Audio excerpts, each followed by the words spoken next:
집에 하루 종일 있는 거야. 집에 하루 종일 있으니까 생전 웃을 일이 없네. 하루 종일 한 번도 안 웃어요. 한 번도 안 웃으니까 남이 웃긴 얘기하면은 웃긴 웃어야 되는데 어떻게 웃어야 되는지 모르는 거야. 한 번도 안 웃으니까. 이게 무기력증에 걸리는 거예요. 예. 그러니까 70살 넘으면 웃기라도 해야 되는데 안 웃고 가만히 있으면 눈두덩 쳐져요, 안 쳐져? 눈두덩, 눈가 쳐지고 볼 쳐지고 입가 쳐지고 소파에 앉아고 가만히 텔레비 보고 있으면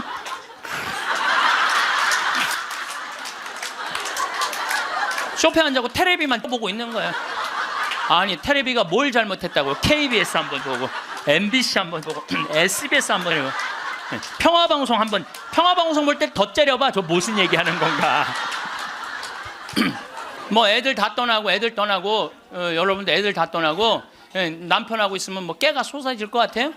깨 안 쏟아져요. 신혼 때나 깨가 쏟아지는 거지. 소파에 앉아 이렇게 있는데 남편이 지나가면은 투명인간이 지나가나 보다.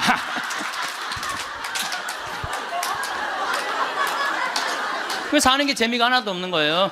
그 어떤 신부님하고 수녀님이 눈보라를 맞아갖고 산을 가는데 헤매다가 이제 오두막집을 발견한 거예요. 발견했는데 다행히 침대가 하나 있고 그 다음에 침낭이 있는 거야.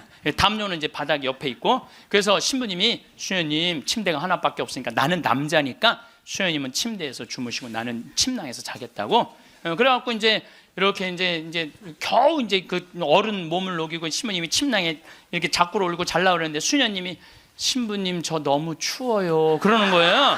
그래갖고 신부님 어떻게 해?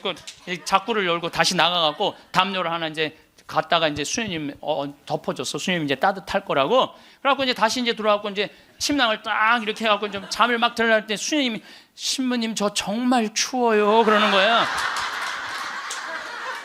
짜증이 나는데 어떻게 해? 남자인데. 그래갖고 다시 이걸 열고 다시 담요를 하나 수녀님 덮. 수녀님 진짜 이제 따뜻할 거라고. 그래갖고 이제 겨우 잠을 일어나. 신부님 저 정말 추워요 그러는 거예요. 신부님이 딱 일어나서 수녀님 사실은 여기 우리 둘밖에 없다. 아무도 우리 둘이 있는 거 모른다. 그러니까 수녀님 우리 부부처럼 오늘 밤을 좀 지내자. 그랬더니 수녀님 아우 좋아요 그랬어요. 수녀님이 아우 좋아요. 그래 아유 좋아요. 그래서 그럼 부부처럼 하는데 내가 지금부터 말을 좀 하겠다. 수녀님 그 수녀님 말을 내가 빼겠다. 당신 자꾸 짜증나게 할 거야? 그 담요 당신이 갖다 덮어. 나 잠 좀 자게 나도 좀. 여러분들 부부가 이게 다정하게 이렇게 살다가 늙으면 좋은데 서로 맨날 짜증이 나느니 뭐 지겹대느니 이런 소리 하면은요 늙어서 한 집에 살아도요 있으나 많아요. 있으나 많아야. 하루 종일 혼자 텔레비. 이제 저녁에 며느리가 어머니 식사하세요. 방문 땅땅 두들겼는데 또 이 시어머니 또 전기세 또 불은 깜깜하게 꺼. 파란 텔레비 불빛에 밥 먹으라고 이렇게 보면요 며느리가 심장이 땅땅 떨어지는 거예요. 사람은요 눈꼬리가 올라가지 이쁜 거야. 입꼬리가 올라가지 이쁜 거예요. 그래서 젊은 사람이 웃을 때 시원한 게 눈꼬리가 올라가고 입꼬리가 올라가서 시원한 거예요. 내가 이렇게 이렇게 젊은 사람은 눈에 확 떠요. 눈꼬리 쫙 올라가고 입꼬리 올라가서. 또 나한테 강의 들어오면 그냥 와. 신부님한테 온다고 연필로 막.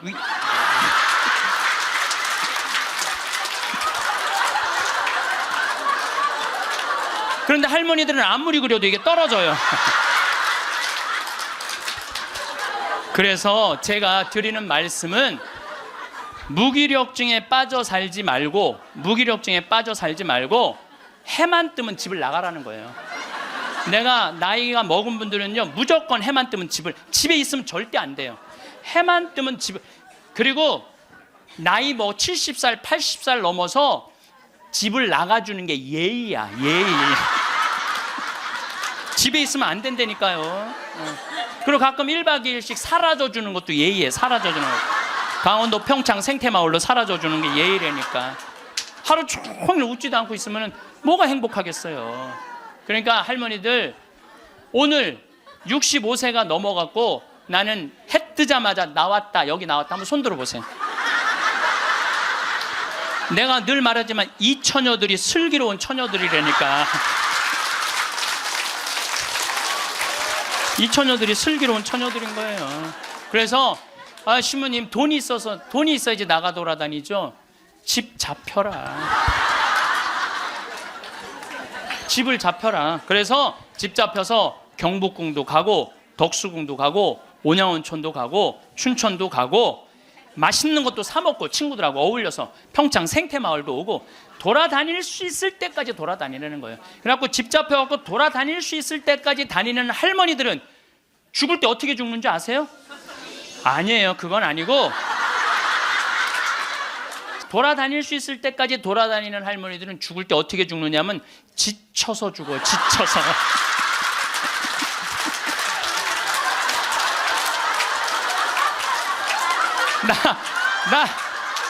그러니까 95살쯤 돼갖고 나 도저히 못 돌아다니겠다. 나 힘들어서 도저히 나 이제 가야 되겠다. 그러면서 씩 웃으면서 죽는 거 지쳐서. 근데 어떤 사람들이 사람을 미치게 만드느냐 하면 돈 쓰는 거 무서워갖고 뒷방에 가만히 앉아 있는 거예요. 뒷방에 가만히 앉아 있으면은 여러분들 그 다음에 허벅지 근육이 풀려요. 그러니까 여러분들 자식을 위하는 거는요, 자식 걱정하는 게 아니에요. 자식을 위하는 건 내가 마지막까지 죽기 직전까지 내 발로 화장실 가주는 게 정말 자식을 위하는 거예요. 그러니까 마지막까지 화장실을 가주기 위해서는 뭐 해야 돼? 운동해야 된다. 운동. 제가 말씀드리는 거 운동. 네, 운동. 여러분들 2살 때 자랑스러운 게 뭔지 알아요? 똥오줌 가르는 거예요. 3살 때 자랑스러운 건 뭐냐면 이가 나는 게 자랑스러운 거예요. 그렇죠? 12살 때 자랑스러운 건 뭐냐면 또래 친구가 있는 게 자랑스러운 거예요. 그때 엄마 아빠 필요 없어. 또래 애들이랑 막 뛰어놀고 다녀. 18살 때 자랑스러운 건 운전을 할 줄 아는 게 자랑스러운 거예요. 20살 때 20대 때 자랑스러운 건 애인이 있는 게 자랑스러운 거예요. 애인이 있는 게 35살 때 자랑스러운 건 돈을 버는 게 자랑스러운 거예요. 50살 때 자랑스러운 건 뭐가 자랑스러운? 돈이 많은 게 자랑스러워요. 60살 때 자랑스러운 건 뭐가 자랑스러운지 알아? 애인이 있는 게 자랑스러워. 그때도 애인이 있어 자랑스러운 거예요. 70세 때 자랑스러운 건 뭔지? 운전을 할 줄 아는 게 자랑스러워. 75살에 자랑스러운 건 같이 여행 다닐 친구가 있는 거, 같이 밥 먹을 수 있는 친구가 있는 게 자랑스러워요. 80세 때 자랑스러운 건 뭔지 아세요? 이가 남아있는 게 자랑스러워. 이가 남아있는 게. 85세 자랑스러운 게 뭔지 알아요? 똥오줌을 가릴 줄 아는 게 자랑스러운 거예요. 85이 돼서도 내가 가릴 수 있다. 그건 자식들한테 최고의 선물이에요. 그래서 뭐를 하라? 운동을 해라. 여러분들 70살이면 멀쩡한 나이예요. 여러분들 요즘 나이 계산하는 법 새로 나온 거 아시죠? 내 나이에 0.7년을 곱하면 그게 본 나이예요. 그러니까 지금 70살은 77이 49, 49살이에요. 49살. 49살이라니까 70살들은 70살이에요? 잠깐 일어나 보세요. 미안하지만 일어나 보세요. 아니 괜찮아. 누가 70살이라고 그래? 49살이지. 49살이에요. 49살. 그러니까 우리가 이제 70살에 은퇴, 신부들이 70살에 은퇴를 하면은 너무 아깝잖아요. 그래서 한 달에 한 번 우리가 동창 모임을 하는데 우리 동창 신부들하고 그러는 거야. 야, 우리 은퇴해갖고 그렇게 40년 사제로 살았지만은 너무 젊은 때 은퇴한다. 우리 뭐 할까? 은퇴하면은. 그래서 내가 항상 하는 얘기가, 야, 우리 은퇴하면은 이 사주 카페는 있는데 왜 신부 카페가 없냐?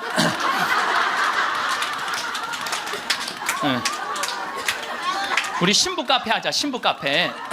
아니 요즘 사람들 마음 답답하면 사주 카페 가고 전보 커피 마시면서 전보잖아요.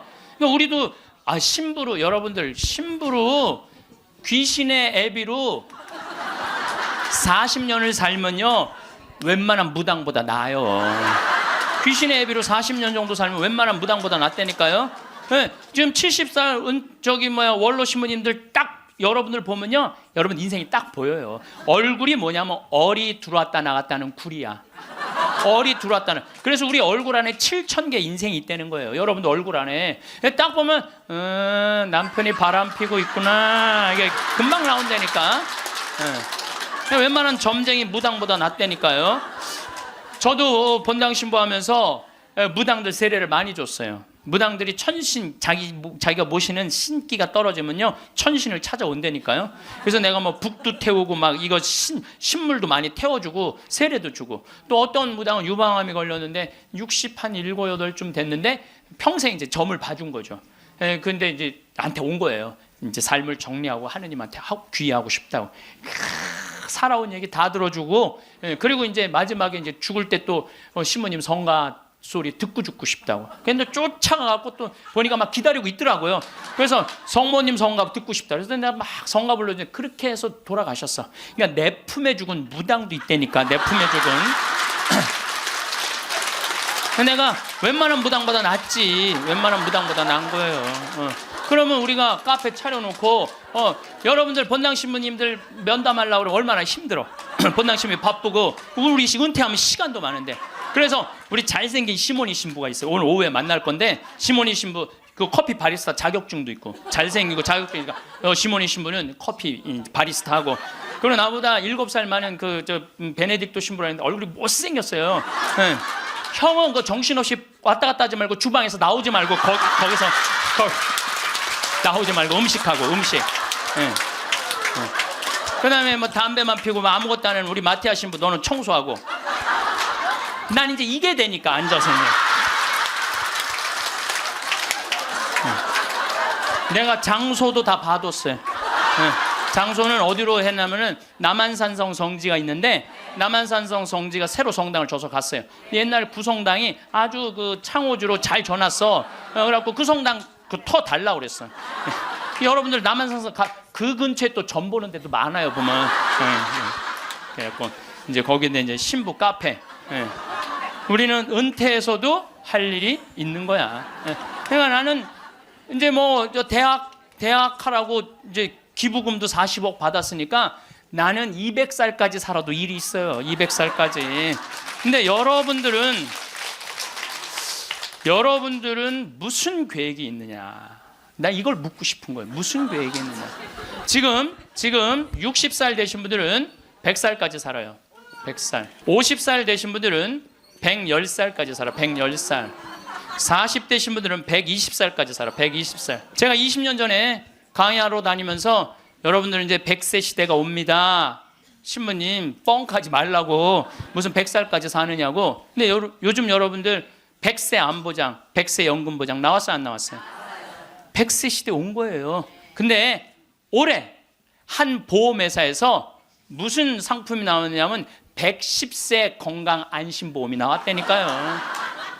그러면 이분들이 보험회사 분들이 야 100세 상품 나왔으니까 다음에 110세 할까? 이거 아니죠. 그때는 정복된다고 보는 거예요. 그리고 그때는 치매도 어느 정도 잡는다고 보는 거예요. 혈압, 당뇨 다 잡는다고 보는 거예요. 그러니까 그리고 60년 후야. 60년 후인데 여러분들 1년에 0.5년이 늘어나요. 1년에 0.5년 평균. 그러니까 지금 86세가 가장 많이 죽는 나이래요. 86세가. 근데 2020년에는 몇 세에 가장 많이 죽느냐면 90세에 가장 많이 죽는데 2020년. 그럼 2020년이면 몇 년 후에? 6년 후야. 6년 후. 그럼 여기 60살 되신 분들 66살 되면은 90세가 가장 많이 죽는다 그러면 그분들 몇 살까지 살 것 같아요? 100살은 그냥 가는 거 60세들은. 50세들은 110살 간다니까. 아직 산 것도 아니라니까 여러분들. 40살들은 20년 더 살고 60년을 더 살아요. 60년. 그런데 며칠 전에 러시아에서 먹으면 120살까지 사는 알약을 개발했대요. 미토콘트리아라고 우리가 이렇게 장도 늙어가면서 노화가 진행인데 그걸 먹으면 그 노화 진행 속도를 그렇게 늦출 수가 있다는 거야. 10년 후부터 시판한다는 거예요. 120살까지 사는 일이 벌어지는 거예요. 120살. 그러면 이거 어떻게 되는 거야, 이거? 이거 보통 심각한 문제가 아니라니까 여러분들. 지금 웃을 일이 아니에요, 지금. 웃을 일이 아니에요. 예, 심각한 거예요. 3년 전에 우리나라가 100살 이상이 1,700명 선에서 왔다 갔다 했어. 3년 전에. 여자가 1,600명, 남자가 100명.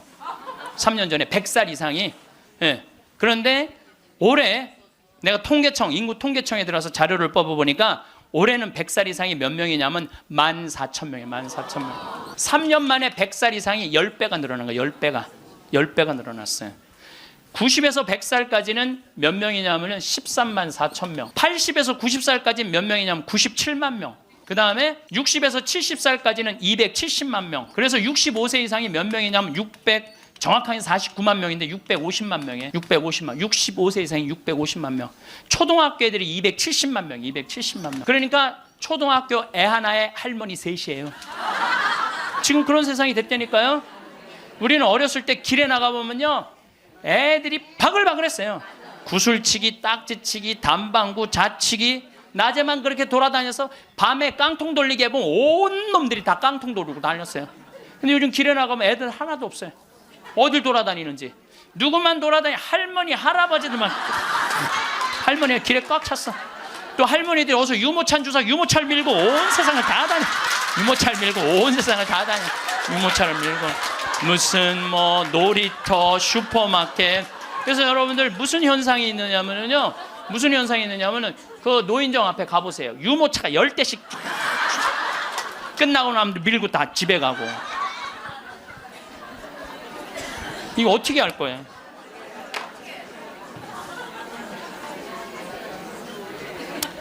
조선시대 왕들은 평균 연령이, 조선시대 왕이 27명이었어요. 27명이 있었는데 평균 연령이 46.1세였어요. 왕들이 길게 살아야 46. 왕자고 공주들, 관리 잘한 왕들은 46.1세. 관리 잘 안 하고 왕자도 큰 왕자들 있잖아요. 왕 못된 왕자들. 그거 평균 나이라면 36세야. 평민들은 조선시대 35세. 평균 나이 35세. 그때는요, 아무 문제가 없었어요. 그때는 35세. 그러니까 20살에 결혼을 해갖고 35에 주고 40이나 그러면요, 이땐 갈등도 하나도 없어. 20살에 결혼해갖고 3년 애 하나씩 낳으면은 한 7 낳다가 죽는 거야.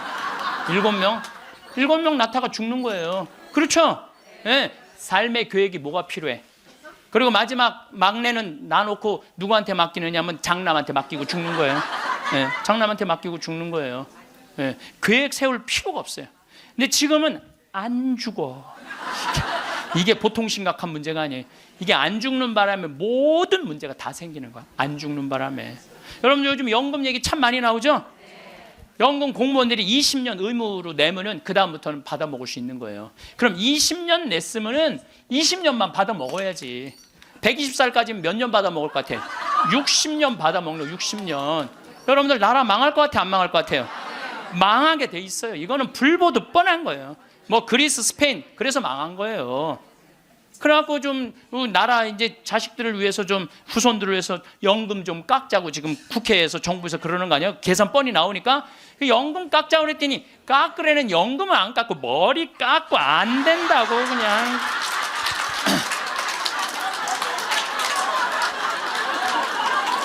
아니 누가 연금 깎자고 그랬지 머리 깎자고 그랬어? 그런데 여러분들 이게요, 이게 웃지도 울지도 못할 일이에요. 웃지도 울지도 못할 일이야. 이게 지금 이게 지금 우리나라가 지금 무대책이야. 무대책. 아무 대책이 없는 거야. 그래서 연금 문제에 걸리지. 치매가 우리나라가 지금 58만 명이에요.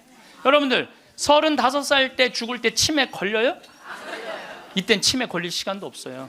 근데 지금 80, 90 방에 가만히 앉아 있으면은요, 네가 누군지 내가 누군지도 모르고 그냥 이러고 있는 거예요. 네가 누군지 내가 누군지도 모르고. 그러면 치매가 이렇게 있으면은 이 한 집에 5, 6 매달려 있다고 보면은 300만 명이 치매 때문에 고통을 겪고 있는 거예요. 모든 문제는 안 죽어서 생기는 문제예요. 내가 삶을 어떻게 살아갈 것이냐, 이거 보통 생각해야 되는 거 아니에요. 그냥 진짜 웃을 일이 아니라니까요. 지금 여러분들 웃을 일이 아니에요. 그런데 우리나라가 65세 이상 노인들이 OECD 국가 중에 가장 가난해. 가장 가난해. 근데 여러분들 왜 가난한 줄 알아요? 국가가 잘못해서 가난했을 것 같아요? 천만의 말씀. 우리나라가 프랑스보다 교육비를 몇 배를 더 쓰냐면 9배를 더 써요. 프랑스보다 9배 더 써요. 미국보다 교육비를 몇 배 쓰냐면 3배를 더 써. 3배를. 근데 여러분들 생각을 해봐요. 우리가 프랑스보다 지금 뭐 비슷비슷하게 살지만 조금 떨어져. 미국은 우리 한 2배 정도 잘 살아. 근데 그 2배 정도 잘 사는 나라보다 3배를 교육비를 더 쓰는 거야. 그래서 남자아이 대학 결혼까지 들어가는데 여러분들이 3억 6천이에요. 처음부터 태어나갖고 걔한테 쏟아 넣는 돈이 3억 6천이야. 여자는 3억 4천이 들어가요. 그럼 남자 여자 아들 딸 둘 나가고 결혼까지 시켰으면 여러분들 얼마 쓰면 7억을 쓴 거야. 7억을. 셋 낳았으면 10억을 쓴 거야. 10억. 그러니까 애를 낳아요. 그래서 애도 안 낳는 거예요. 이놈의 교육 때문에. 애도 안 낳는 거예요. 그러니까 애가 안 나오면 나라는 어떻게 되겠어요? 이게 머리가 복잡해요. 내가 보기엔 정치인들 머리가 지끈지끈할 거야 아마. 그 생각을 해보면은. 그러니까 65세 넘어가고 OECD 국가 35개 나라 중에 우리나라가 노인이 가장 가난해. 쓸 돈이 없는 거야. 자식들한테 다 쓰고. 그리고 요즘 애들은요 1등 아니면 패배자야 다. 그러니까 대기업에 취직 안 하면 아무데도 취직 안 하는 거야. 그리고 대기업 안 갈 바야 200만 원 받고 일 안 한다 이거야. 그러니까 집에서 논다는 거야. 그럼 노는 놈 누가 책임져야 돼? 부모가 아니 어제도 저녁 먹으면서 들은 얘기인데 엄마 아빠가 다 교직이래. 그래서 연금이 700만 원 정도 나온대요. 그렇게 친구 중에 제일 연금이 많이 나온대. 상전 밥 한 번, 술 한 번을 안 낸다는 거야. 친구들이 막 욕을 한다는 거야. 밥 한 번 안 사냐 그렇게 연금이 많은데 근데 한 친구한테 술 한 번 하자 그러면서 울면서 그러더래요. 애들이 둘 다 명문대학을 나왔는데 대기업 몇 번 보내 떨어지더니 집에서 놀고 있다는 거야. 걔네들 생활비로 600만 원을 대준다는 거야. 자기가. 그 자기네들이 100만 원을 가지고 쓴다는 거. 100만 원을 가지고. 그러니까 친구들 뭐 사주고 싶어도 사줄 수가 없다는 거예요. 100만 원 갖고 생활해야 되니까. 보통 문제가 아니라니까요. 애들 일 안 해서 문제, 애 안 낳아서 문제. 참 큰 문제야. 그러니까 여러분들은 내가 어떻게 살아갈 것인가 이 계획을 잘 세우셔야 돼요. 잘 세우셔야 돼. 예, 제가 작년에 아프리카 잠비아 무프리나라는 지역을 다녀왔습니다.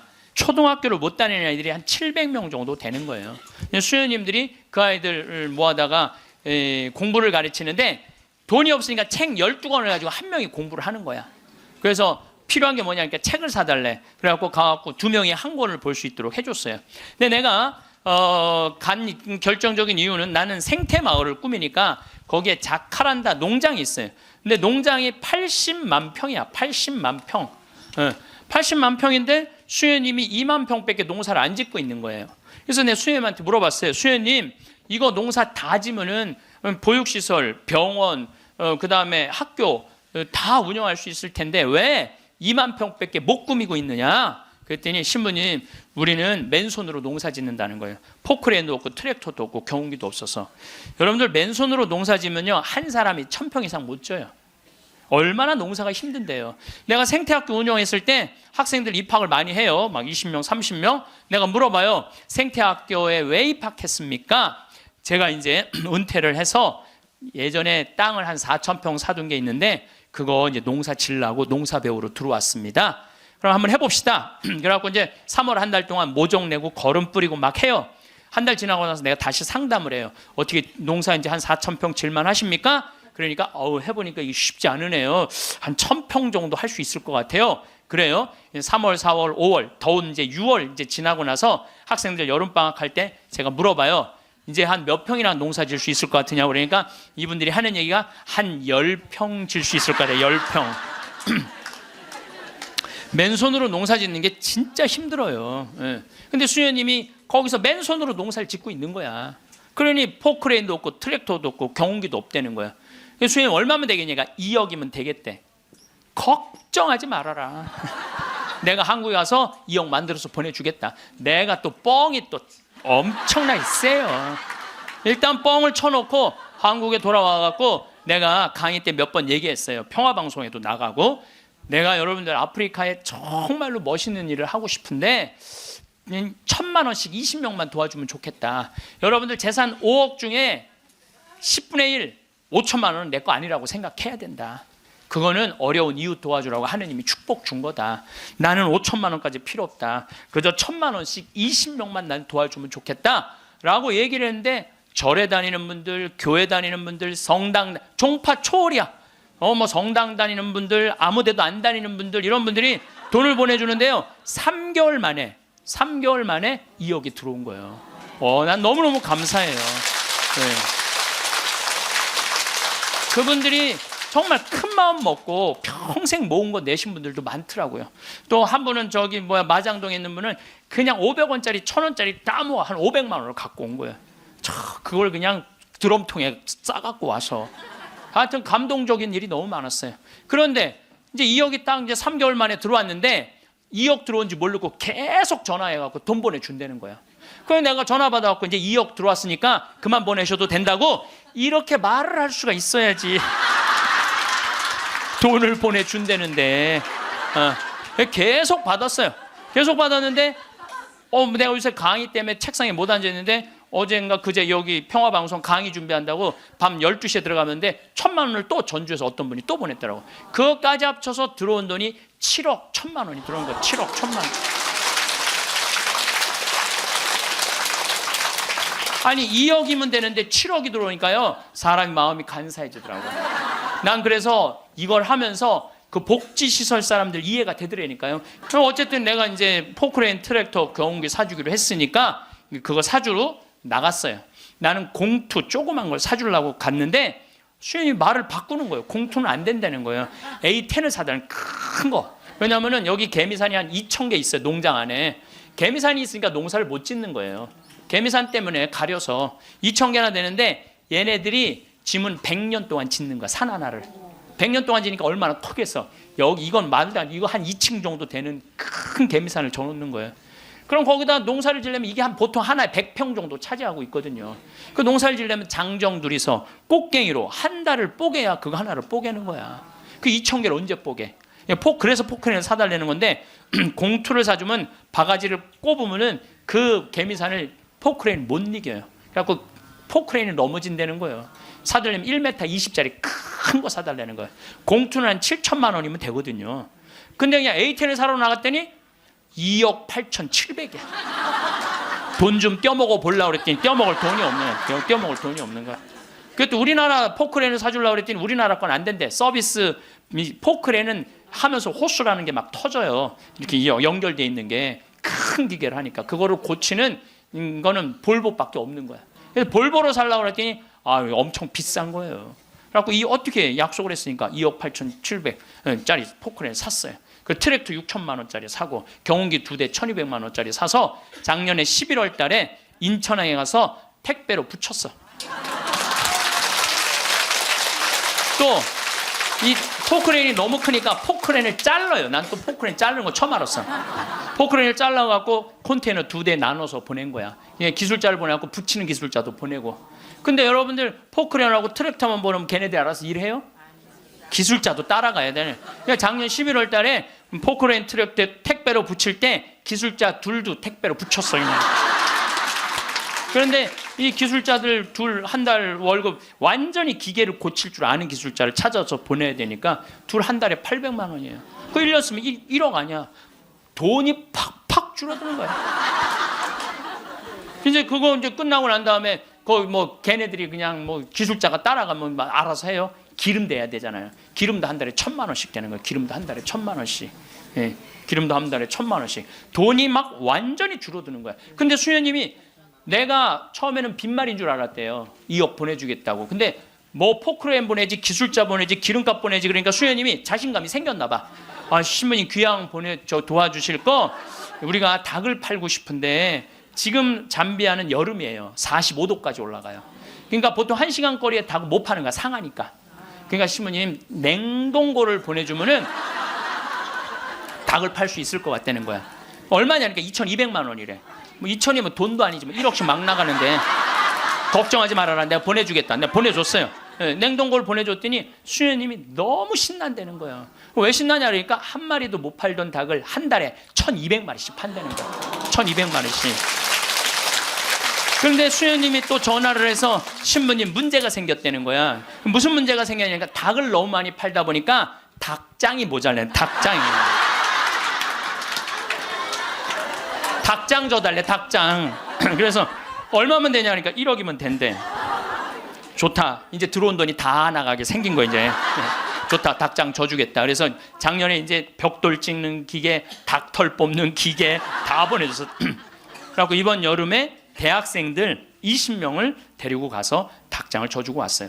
내가 이번에 우리 대학생들 20명을 데려와서 너무너무 놀랐어요.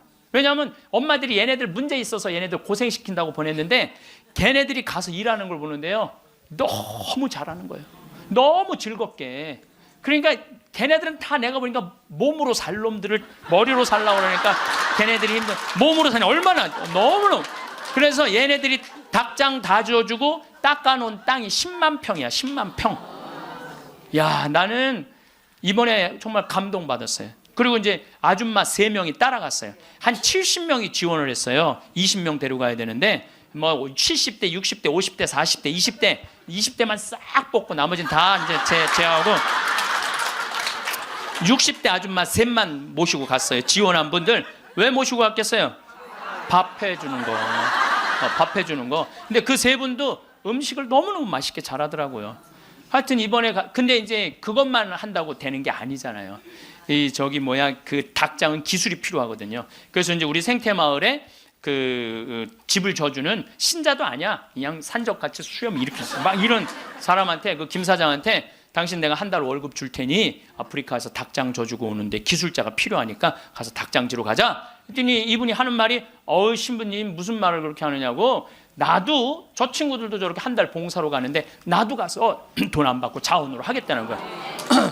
그러니까 예수님이 주님 주님 한다고 다 천국에 가는 게 아니다. 내 말을 실천하는 사람이라야 천국에 간다는 말. 나 그 김 사장을 보면서 그런 생각이 들더라고요. 가서 그러니까 이번 여름에 저도 이제 가서 싹 져주고 왔어요.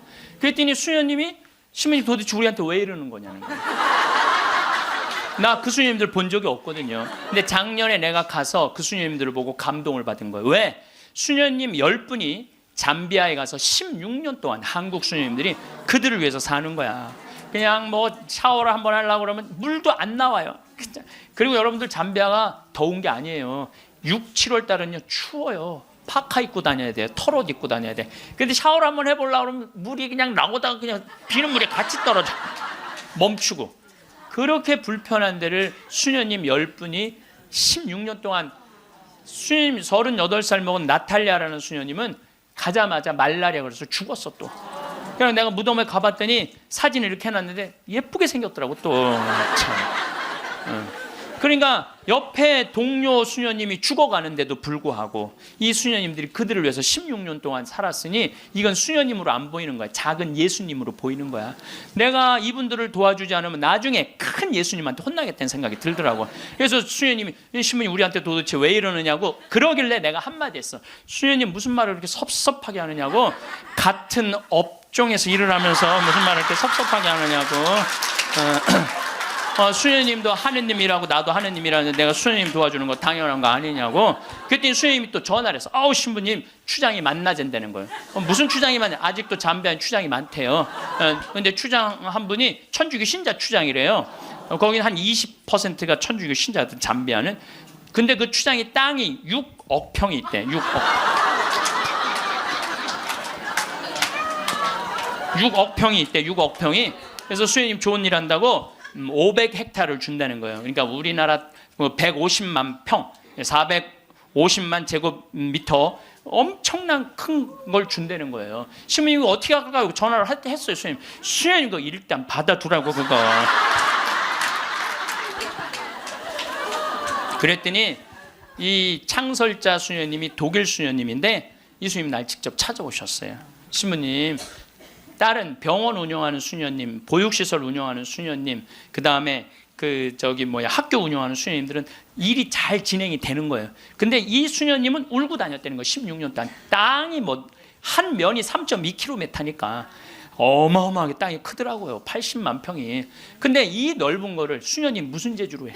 돈은 없지, 일은 하고 싶지. 16년 동안 울고 다녔다는 거예요. 근데 요즘 이 수녀님이 웃고 다닌다는. 그리고 친구 수녀들한테 이렇게 말한대요. 이것들아, 눈물로 씨 뿌리던 사람들이 기쁨으로 곡식을 거두리다. 이러고 다닌다는 거예요.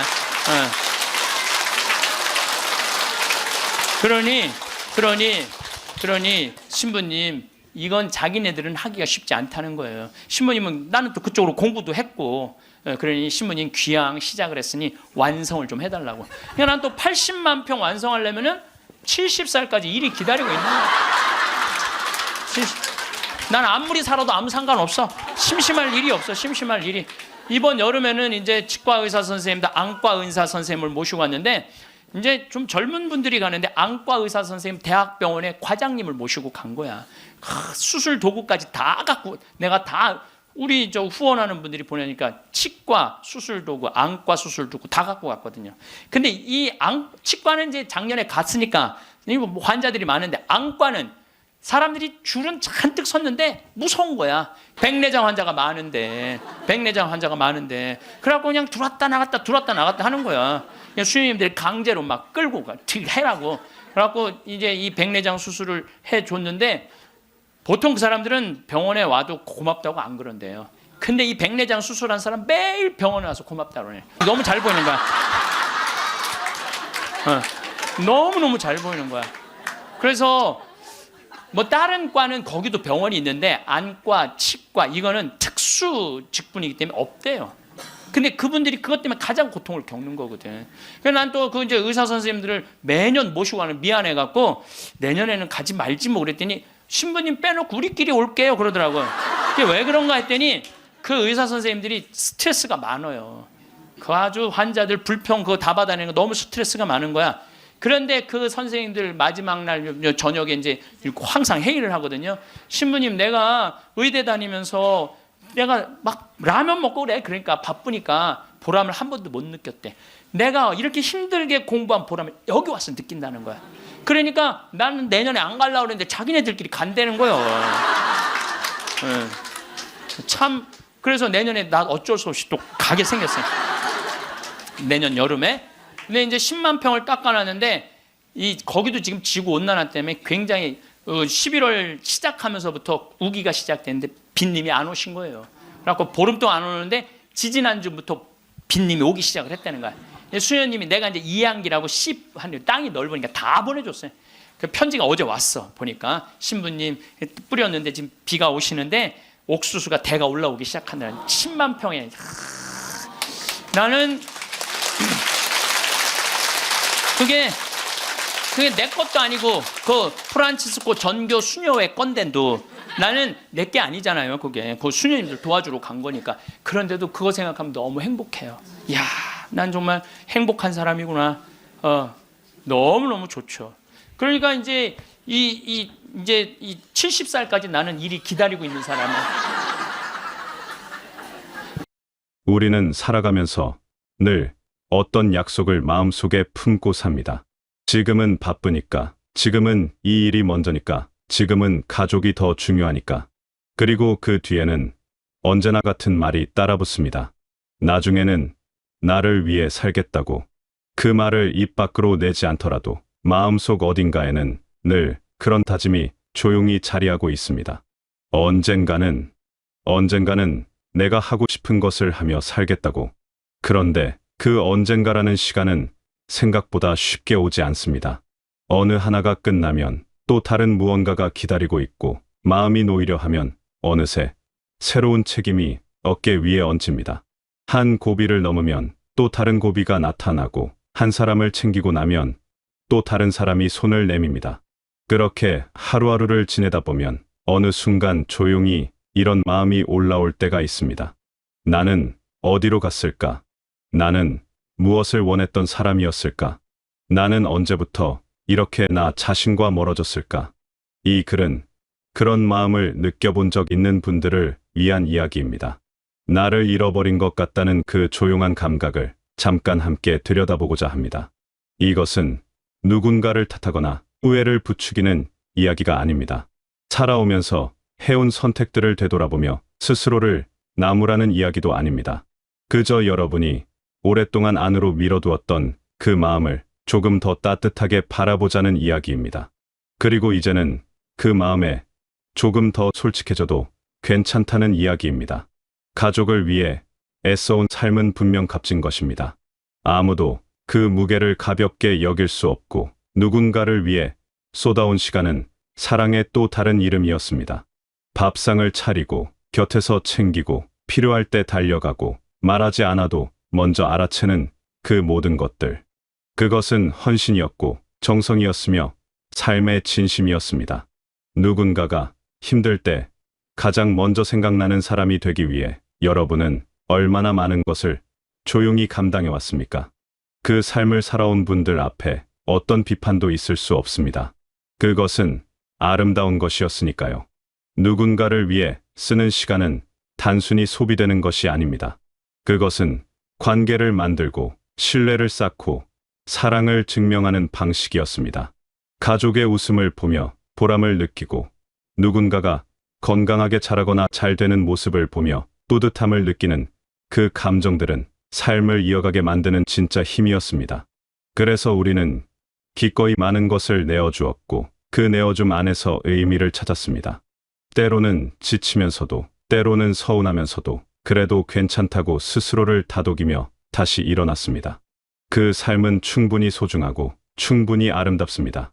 그 점만큼은 어떤 말로도 흔들리지 않는 사실입니다. 그러나 그 아름다움 안에서도 조용히 생겨나는 것이 있습니다. 바로 균열입니다. 나의 시간이 조금씩 사라지고 나의 선택이 점점 줄어들고 나의 즐거움이 뒤로 밀리는 그 감각. 처음에는 잘 느끼지 못합니다. 너무 바빴으니까요. 너무 많은 것들이 앞에 있었으니까요. 당장 해결해야 할 일들이 눈앞에 가득했으니까요. 나의 감정을 살필 여유조차 없이 하루하루를 보내다 보면 어느새 내가 무엇을 원하는지 묻는 습관 자체가 사라집니다. 그런데 어느 날 거울 앞에서 혹은 혼자 조용히 앉아 있는 그 순간에 나는 내가 무엇을 좋아했던 사람인지조차 잘 기억나지 않는다는 것을 느낄 때가 있습니다. 그 감각은 낯설고 또 조금 서글픕니다. 분명 무언가를 좋아했던 사람이었는데, 분명 하고 싶은 것이 있던 사람이었는데 어느새 그것들이 흐릿해져 있습니다. 마치 오래된 사진처럼 윤곽은 남아있지만 색이 바래버린 것 같은 느낌. 그것이 바로 나라는 사람이 조금씩 사라져온 흔적입니다. 이것은 잘못이 아닙니다. 나쁜 선택을 해온 것도 아닙니다. 그저 오래도록 다른 사람을 향해 살아왔기 때문에 생기는 자연스러운 흔적입니다. 하지만 바로 그 흔적이 삶을 서서히 지치게 만드는 시작점이 되기도 합니다. 몸이 지치는 것과는 조금 다른 종류의 피로입니다.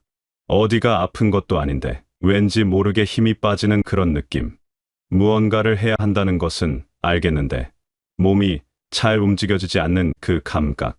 그것은 나라는 사람이 오랫동안 제대로 돌봄을 받지 못했다는 신호일 수 있습니다. 몸이 아니라 마음이, 나 자신이 오랫동안 목말라 있었다는 신호. 삶은 한쪽만으로 오래 유지되지 않습니다. 누군가를 위해 쓰는 시간과 나를 위해 쓰는 시간이 함께 흘러야 뒤로서 삶은 안정된 리듬을 갖게 됩니다. 한쪽으로만 기울면 아무리 단단하게 버텨도 언젠가는 흔들립니다. 지치는 것은 의지가 약해서가 아닙니다. 그것은 균형이 오래도록 맞지 않았다는 신호입니다. 그리고 그 신호는 여러분을 탓하는 것이 아니라 이제는 조금 다르게 살아도 된다고 말해주는 것입니다. 나무도 마찬가지입니다. 뿌리가 충분히 물을 머금어야 가지가 뻗고 잎이 무성해집니다. 뿌리를 방치한 채 가지만 키우려 하면 어느 순간 나무 전체가 말라가기 시작합니다. 겉으로는 멀쩡해 보여도 속은 서서히 비어갑니다. 사람도 같습니다. 나 자신이 충분히 채워져 있어야 다른 사람에게도 진심으로 무언가를 건넬 수 있습니다. 비어있는 그릇으로는 아무것도 나눌 수 없습니다. 넘치는 그릇에서만 진짜 나눔이 이루어집니다. 나를 돌보는 것은 결국 주변 모두를 위한 일이기도 합니다. 그런데 우리는 종종 나를 위한 선택을 할 때 이상한 망설임을 느낍니다. 이렇게 해도 되는 걸까? 내가 이걸 원해도 되는 걸까? 이기적인 것은 아닐까? 괜히 주변에 부담을 주는 것은 아닐까? 그 망설임의 뒤편에는 오랫동안 몸에 밴 습관이 자리하고 있습니다. 나보다 다른 사람이 먼저라는 그 오래된 마음의 방향. 그 마음은 나쁜 것이 아닙니다. 오히려 그것이 여러분을 따뜻한 사람으로 만들어 온 원천이었습니다. 하지만 그 마음이 지나치게 강해지면 나 자신을 향한 문이 완전히 닫혀버립니다. 그리고 그 닫힌 문 뒤에서 나라는 사람은 조용히 기다리고 있습니다. 누군가 열어주기를. 나를 위한 선택은 이기심이 아닙니다. 그것은 자기 자신을 지켜내는 일입니다. 스스로를 돌보는 사람이 더 따뜻하게, 더 오래, 더 깊이 살아갑니다. 지치지 않은 사람만이 오래도록 곁에 있어줄 수 있습니다. 자신을 아끼는 것은 삶의 사치가 아니라 삶의 조건입니다.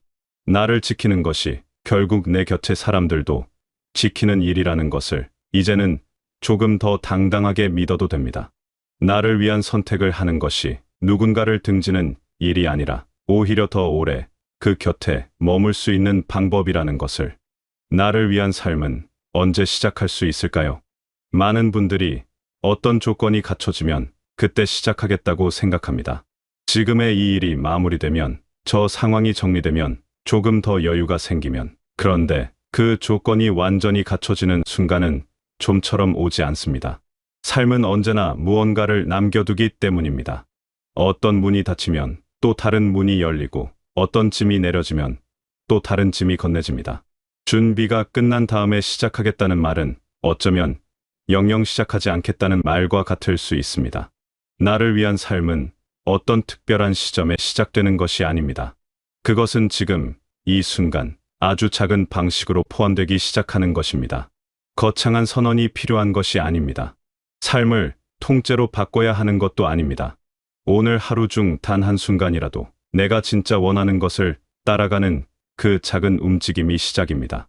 좋아하는 음악을 틀어두는 것, 오래전부터 가보고 싶었던 곳에 발걸음을 내딛는 것, 오랫동안 하고 싶었지만 이뤄두었던 그 무언가를 오늘 꺼내어 보는 것. 그 작은 시작이 쌓이면 어느 순간 삶의 무게가 조금 달라집니다. 그것으로 충분합니다. 우리는 흔히 삶을 단계로 이해하려 합니다. 이 시기가 끝나면 다음 시기가 오고, 저 역할이 마무리되면 새 역할이 시작된다고. 그러나 삶은 사실 그렇게 칼로 나뉘지 않습니다. 삶은 흐름입니다. 끊어지지 않고 이어지는 하나의 강처럼 우리는 계속 살아가고 있습니다. 강은 어떤 구간에서 빠르게 흐르기도 하고, 어떤 구간에서는 넓고 천천히 퍼져 나가기도 합니다. 빠르게 흐르는 구간이 더 가치 있는 것이 아닙니다. 넓게 퍼져 흐르는 그 구간에서야 뒤로서 강의 진짜 깊이가 드러나고, 강 주변의 모든 것들이 그 물을 머금으며 살아납니다. 그 흐름 안에서 역할은 바뀝니다. 무언가를 열심히 해내던 시기가 있었고, 조금 더 느슨하게 숨을 고르는 시기가 오기도 합니다. 치열하게 앞을 보며 달리던 때가 있었고, 이제는 주위를 둘러보며 걸어가는 때가 있습니다. 어느 것이 더 좋은 삶이라고 말할 수 없습니다. 그 모든 시기가 하나의 삶을 이루고 있으니까요. 빠르게 달린 것도 나였고, 지금 천천히 걷는 것도 나입니다. 두 모습 모두 온전한 나입니다. 그리고 어떤 시기에도 나다운 선택은 가능합니다. 삶의 어느 지점에서도 여러분은 스스로를 선택할 수 있습니다. 의미는 시간이 지난다고 희미해지는 것이 아닙니다. 오히려 살아오면서 쌓인 것들이 있기 때문에 지금 느낄 수 있는 의미의 결은 훨씬 더 깊습니다. 할 수 없는 것이 늘어나는 것이 아니라 다른 방식의 의미를 발견할 수 있는 눈이 생기는 것입니다. 같은 하늘을 보더라도 더 오래 바라볼 줄 알게 되고, 사람의 마음을 더 세심하게 읽을 수 있게 됩니다. 바람 한 줄기에도, 햇살이 창문을 비추는 각도 하나에도 오래 살아온 사람만이 느낄 수 있는 감각이 있습니다. 작은 것 하나에서 큰 감동을 받을 수 있는 능력, 사소한 것에서 아름다움을 발견하는 힘.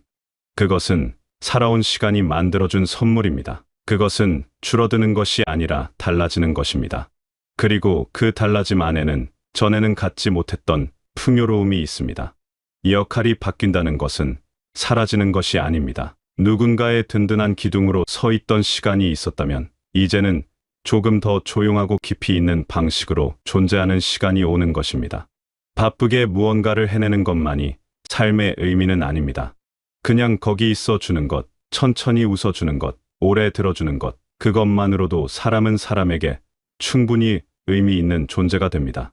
오히려 조용히 자리를 지키는 사람의 존재가 얼마나 큰 힘이 되는지 그것을 받아본 사람은 압니다. 역할의 모양이 달라졌을 뿐 삶의 가치 자체는 조금도 줄어들지 않았습니다. 결국 중요한 것은 무엇을 하고 있느냐가 아니라 그것을 하면서 여러분이 어떤 상태인가입니다. 같은 일을 하더라도 내 마음이 거기 있는 사람과 억지로 끌려가는 사람은 전혀 다른 시간을 삽니다. 무언가를 하면서 살아있음을 느끼는 사람, 의의를 느끼는 사람에게 삶은 지루해지지 않습니다. 삶은 계속해서 살아갈 이유를 만들어냅니다. 그 이유를 스스로 느끼고 있는 사람에게 삶은 언제나 충분한 것을 건네줍니다. 그러니 지금 여러분 안에서 무언가 살아있다는 감각을 주는 것이 있다면 그것을 소중히 여기시길 바랍니다. 그것이 아무리 작고 사소해 보여도 그것이 바로 여러분의 삶을 살아있게 만드는 것입니다. 나를 포함한 삶을 살 때 우리는 비로소 덜 지치고 더 편안해집니다. 그것이 균형입니다.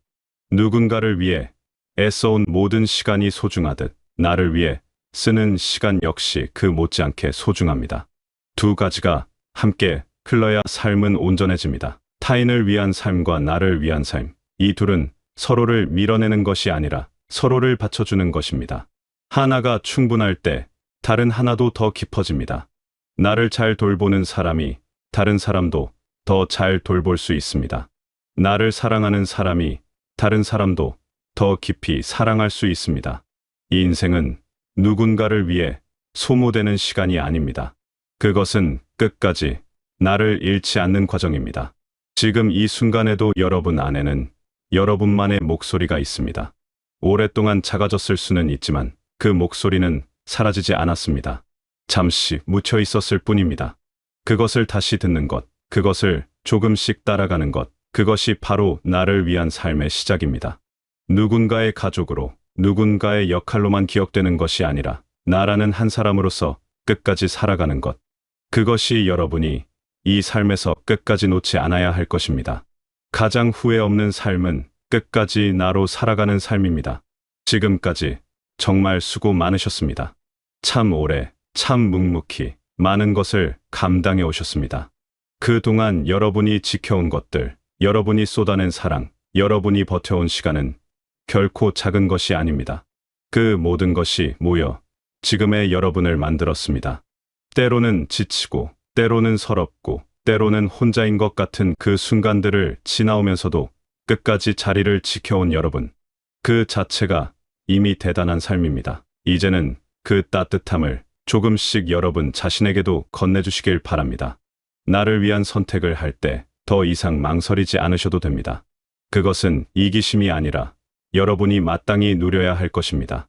여러분의 하루가 조금 더 가벼워지길, 여러분의 마음이 조금 더 넉넉해지길, 그리고 앞으로의 하루하루가 여러분이 진정 원하는 것들로 조금씩 채워지며 끝까지 나로 살아가는 삶이 되시길 바라겠습니다.